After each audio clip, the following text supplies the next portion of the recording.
Let's change the words according to the understanding of the companions.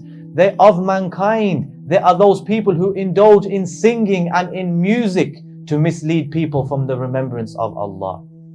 This is what this ayah actually means. That they purchase this music and they indulge in singing and dancing and everything else that goes along with it. Why? To mislead men from the path of Allah. I.e., this is one of the tricks and one of the footsteps and one of the traps of shaitan. This is one of the ways that shaitan, he entraps these people. Now let's look at the hadith. The Prophet ﷺ, he said, amongst my ummah, there will be those people who will permit zina. They will permit silk. They will permit alcohol. And they will also permit musical instruments. So if all of these things are haram, why then does the Prophet ﷺ then mention music as well? The point here is this. He is saying amongst my ummah, a group of people, misguided people, lost people who are following their desires, they will come and they will permit these things. They will come and they will permit these things. Subhanallah. Ibn Masud radiallahu anhu, this great companion, he said, singing increases the heart in hypocrisy, just as water increases the vegetation. So just as you see the plant and it grows, subhanallah, do not cause hypocrisy to grow in your heart the same way. Do not water your heart with hypocrisy, which is singing and music. And now, ikhwani, in the 21st century, we have these so-called intellectuals and they come and they say, yes, music is permitted. Music is allowed, it calms you down, etc. And they call themselves intellectuals. By Allah, they are not intellectuals. Rather, they are the ones whom Allah says, in their hearts is a disease and Allah has caused their disease to increase.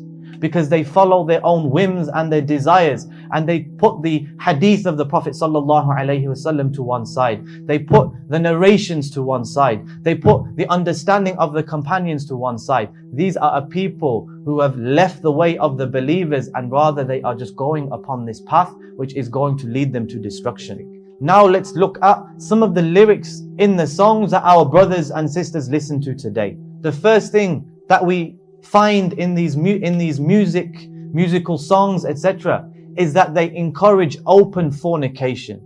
They encourage open lewdness and, this looseness that everything is okay. It's fine. You can go and fornicate. You can go and do whatever you like. They talk about love and they talk about sex like it is nothing. And they are like animals. They are like animals and they will encourage you to be like animals. The fact is, you are becoming desensitized. Ikhwani, the second thing that these songs, they encourage is drugs and alcohol. Subhanallah. How many of the rap and R&B songs are just based 90% around drugs and alcohol? Ikhwani, perhaps the most important thing, the most dangerous thing, these songs are full of words of kufr, full of words of disbelief, other words of kufr. In Bollywood songs, those brothers who listen to Bollywood, don't think that you're off the hook. We have women dancing and there's music and they're semi-naked. And what are they singing? Subhanallah, Subhanallah. Yes, Subhanallahi amma yushrikun. Glory be to Allah above what you associate with Him as partners. Why? Why are we as Muslims allowing this? Why are we watching it? Why do we have our children next to us and they are watching it? I want to mention something which I came across today and subhanallah, it was it was a scary experience. It's this type of music which they call dubstep. And let me come and show you what it sounds like. So we went onto YouTube and we just typed in dubstep. Ikhwani, I clicked on one video and by Allah, I could only listen to 10 seconds because it felt like something was dragging my heart towards it. And I was so scared for my heart that I turned it off and I had to begin listening to Quran. Because it is disgusting, Ikhwani, the type of music that it is, this is no doubt an evil thing from the weapons of shaitan. There are rooms which are just dedicated to dubstep. And if you walk in there, these rooms are dark. There is little lighting. Everybody in that room is in a trance and they are all using drugs. He will lose his mind and they will see that it was something, subhanallah, like an ulterior reality. And know, ikhwani, that the words of Allah, the Quran, and the words of shaitan, music, they cannot mix in the same heart. They no longer listen to Quran because they are listening to the nasheed. They are listening to the nasheed.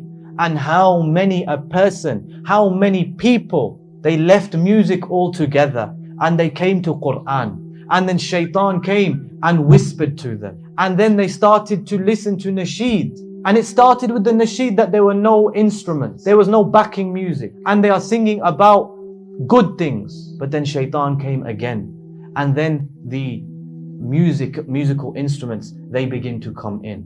And now they have slipped full back into listening to music. I want to mention some of the fatawa, some of the religious rulings that some of the scholars have mentioned about this. Sheikh Salih Al-Fawzan, Hafidhahullah, he was asked about nasheeds which are sung, these songs which are sung without backing or instruments. And he says, we do not know any basis for them. They are innovations. And if they are attributed to Islam and they are called Islamic nasheeds, then this would mean that they must have been legislated in Islam. But rather, there is no basis for this. Briefly, we mentioned about nasheeds and how they have become now basically like music. Even though they may be singing one or two songs which bring you closer to Allah, but the vast majority in general, they are resembling the music of the non-Muslims.